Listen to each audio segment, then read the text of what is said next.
All right, hello and welcome back to another episode of Just a Girl from Cleveland. This is episode 154.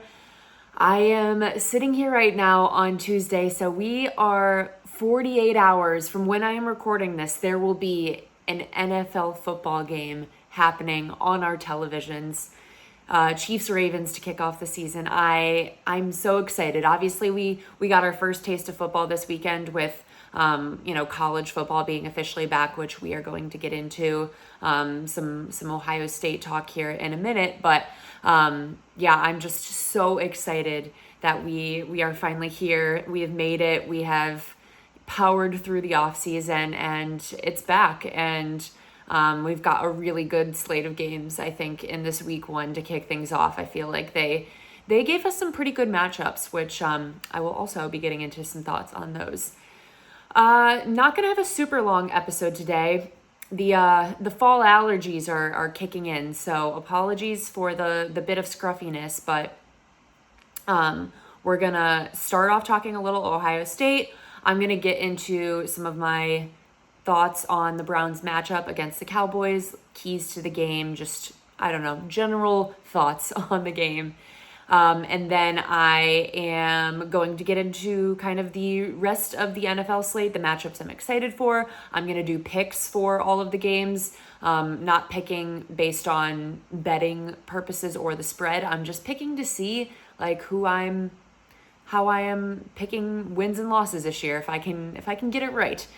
So we'll kind of total that up throughout the season and see how that goes, just for a little fun. So let's start off with Ohio State. Dominant game here to kick things off. You know, the classic Ohio State week one where you play either Akron, Bowling Green, Toledo, a team you've never heard of before, community college in Alabama. I don't know. It's one of those teams. This year they played Akron, obviously. 52-6 was the final. It was kind of a typical first game, though, where things are a little bit slow to start, and you're like, okay, Akron did go up 3-0 at one point. And then, once they started to get in a bit of a rhythm, things were pretty comfortable. Jeremiah Smith had a drop, I believe, on the first target he had in the game, but from that point on, he was extremely dominant. So I think he was probably my biggest highlight overall takeaway. Jeremiah Smith, wide receiver university, just continues. They continue to have just the best talent that you can find in college football. I mean, this dude looks NFL ready, which is pretty crazy. I feel like he's kind of a different receiver than past Ohio State receivers in terms of body type. 6'3", 215 pounds, which is actually pretty similar to Marvin Harrison Jr., who's 6'3", I think he was probably around 200, 205. So Marvin's not that much smaller, but for some reason, when you watch the way that Jeremiah Smith plays, he looks so much bigger. Looks a lot like harder to bring down almost in a way, and that he can really barrel through guys. Some of other past guys, we had Garrett Wilson, who was 6 foot, 185 pounds. So, we've had some smaller guys in the past, and Jeremiah Smith feels like a really specific prototype that's going to be really fun to watch and really hard for other teams to defend, especially at the college level. First start for a new Ohio State quarterback, Will Howard. He was 17 of 28 for 228 yards and 3 touchdowns, no interceptions, which we love to see. I think he has a massive advantage that he played 3 years in college football already and that he's a transfer. Although this environment is probably a little more intimidating, playing in the shoe, playing in the Big Ten, it's a little bit of a different ball game and is probably intimidating for him to walk into. I do think it does give him a leg up that he's not coming from the high school environment immediately going into college and trying to figure out how to play in this intensive an environment. So I think it's a benefit that he has played somewhere else previously, and really enjoyed what I saw from him so far. So, don't want to get too crazy because it's Akron, but it was good to see a very dominant win like that. This team. The one other player I wanted to mention, I guess, on the defensive side, Lathan Ransom. Been around the block for a few times here, but he had a great game, involved in a ton of tackles. fumble recovery for a touchdown. Love to see it. Still one of the best names in all of sports, but he had a great game.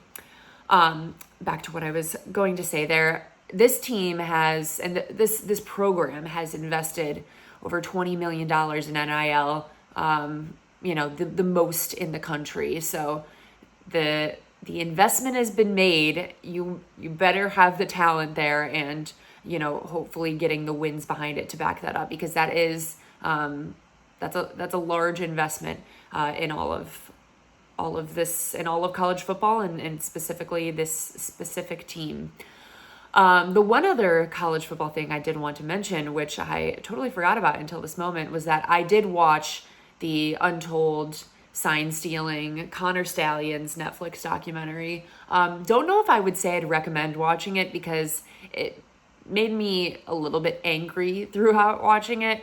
I think because he was in it and obviously had a say in how everything was going to be presented, I do think it had a very Michigan bias into the way the documentary was created. And it's hard to know necessarily what is truthful and not truthful. And I think the biggest sign for that for me was there was one specific scene. They had Dave Portnoy from Barstool sit down and have some conversations during it. Obviously, he's a huge Michigan fan. And he said at one point that Connor Stalions told him that it was him on that, blurry sideline picture in the, I believe it was the Central Michigan, or either Central or Western Michigan sideline during one of the games. And he told him, yeah, that was me. And then immediately after, in that scene, it flashes Connor Stalions saying, does that guy even look like me? Like, come on, that's not me. So it's like, okay, get your story straight, guys. Like, what are we doing here? Like, is he still lying? What else is he lying about if that's what he was lying about in this documentary in the first place? I don't know if we'll ever get all of the answers, or how far the NCAA's investigation is going to go and what they're going to be able to uncover. But, I don't feel like I got much out of the documentary, other than it felt like it was just trying to prop him up as this guy who is really passionate about Michigan football, really wanted to win and help the team win, and that's all it was.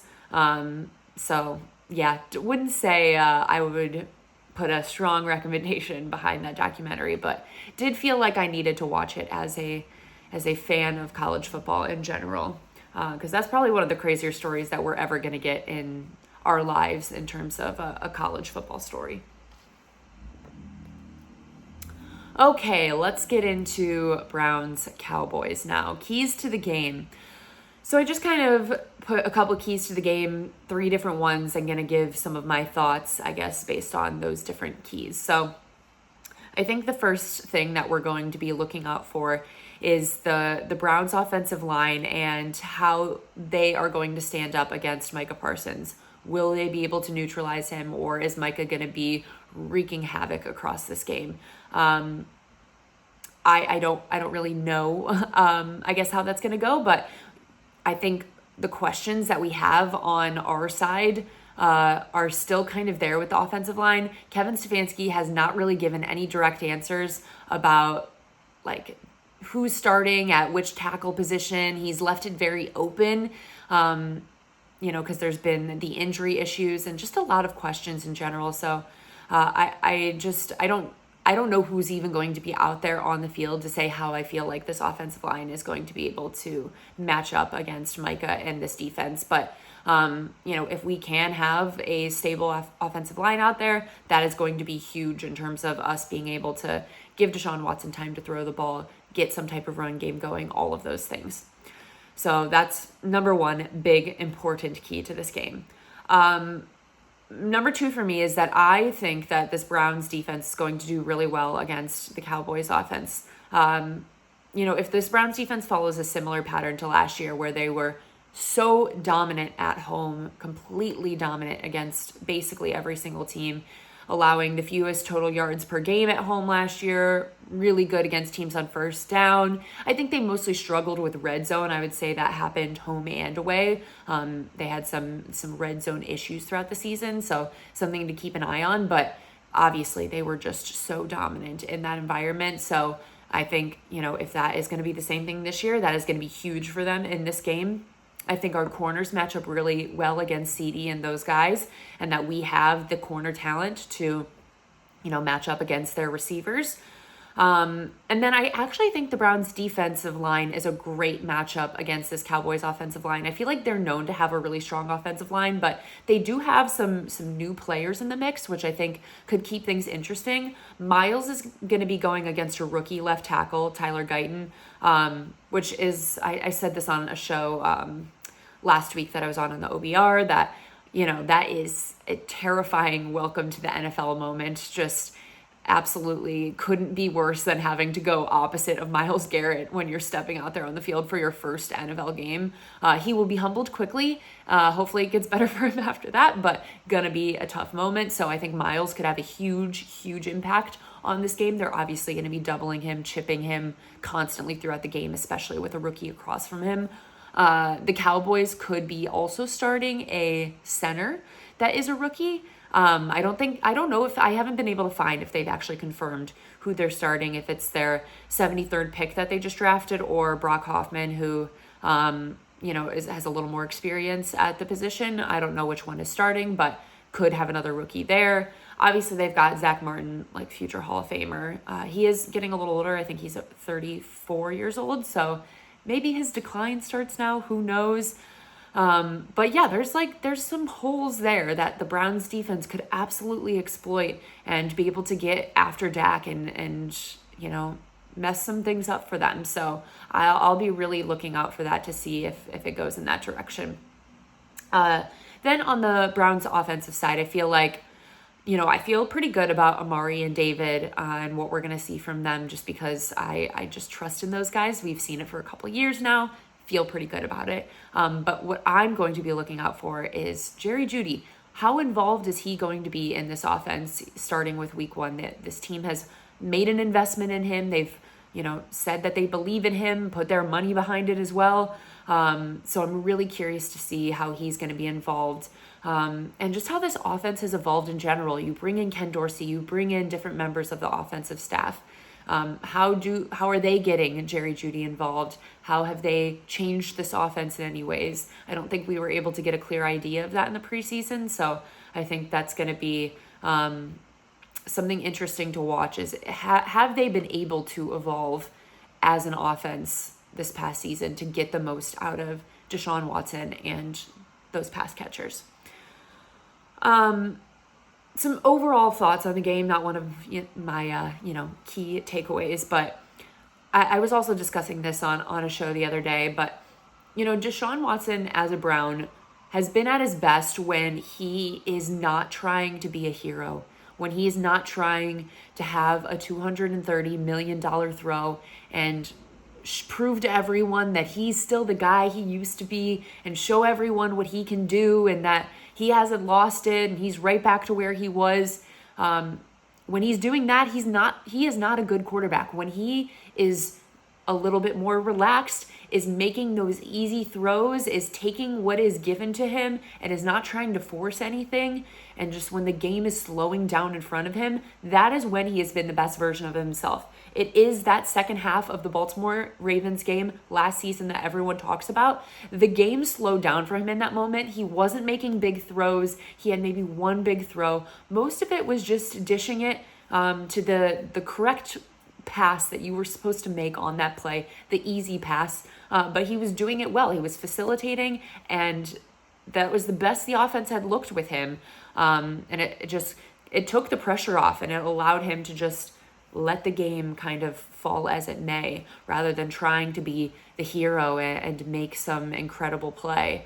I kind of compare it to Baker in his final season in Cleveland, and the mindset that Baker had was really similar to that hero ball mindset, where he was trying to prove to everyone, I deserve this next contract. Like, I am the starting quarterback of the Cleveland Browns, and I should be getting this extension regardless of this injury that I'm going through. I'm still that guy. And it felt like he was, that's why he was throwing so many interceptions and making a lot of just not smart throws, was because he was trying to prove something to everyone. And Baker was always better, I think, prior to that, when he didn't have as much of that in him, where he is just trying to do too much. So it's kind of interesting how similar those two kind of mentalities are. But I think, Deshaun is just going to need to settle in a little bit more and not try to do too much. Because he doesn't need to. This is a very talented roster. He does not need to try to do everything. He's got talent around him. Get your guys the ball. Get David Njoku the ball, and he gets more yak than anyone on that field is going to get. Just give him the ball. Just dish it to him, and he will get there. So I'm hoping to see that from him in this game, and I think that'll be really telling for how this season is going to go if he is able to do that. Okay, getting into the rest of the NFL slate. So, gosh, there's so many good matchups this week. I just name a couple that I'm really looking forward to. Obviously, the Thursday night game, Chiefs-Ravens, all-time AFC matchup. Very excited about that. We've got our Friday Brazil game, Packers-Eagles. That's going to be great. Rams-Lions, we've got the Stafford-Goff storyline continuing. Met in the playoffs last year. That's going to be great. Monday Night Football, Jets 49ers, going to be fascinating with Aaron Rodgers back out there on Monday Night Football, where he was injured last year. That's going to be such a good game. So I'm like giddy, if you can't tell. I'm so excited to watch all of these games. Like I mentioned, though, I'm going to make picks for all these games. I'm not going to get into too much of like my reasoning and everything, because that would take us forever, unless I feel like there's any important commentary. But just going to make my picks. This is not based on the spread. This is straight money line. I am taking this team. That's it. And just for the fun of it, we'll keep a record going each week and see how I do. So starting off, we've got Ravens-Chiefs. I'm taking the Chiefs. You guys are probably not shocked by that. I am pretty known to pick them. Packers-Eagles, the Brazil game. So there's not really like a home field advantage here because they are both in a different country here. So I'm actually taking the Packers here. I think the Eagles are going to be an interesting one to watch, and I'm not sure what we're going to be getting from that team here. So I'm taking the Packers. Cardinals-Bills, I've got the Bills. They are the home team also, so I think that is a big factor as well. Panthers at Saints. I am taking the Saints. Sorry, Carolina. It's just not going to happen.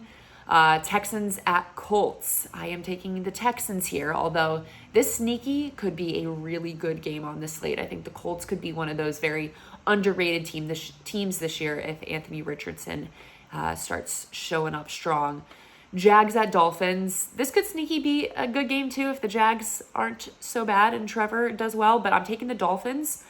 Vikings at Giants. I'm taking the Giants. I don't really know what we're getting from the Vikings, guys. I'm going to be honest. This is maybe one of my least favorite matchups of the week, though. Not very fun.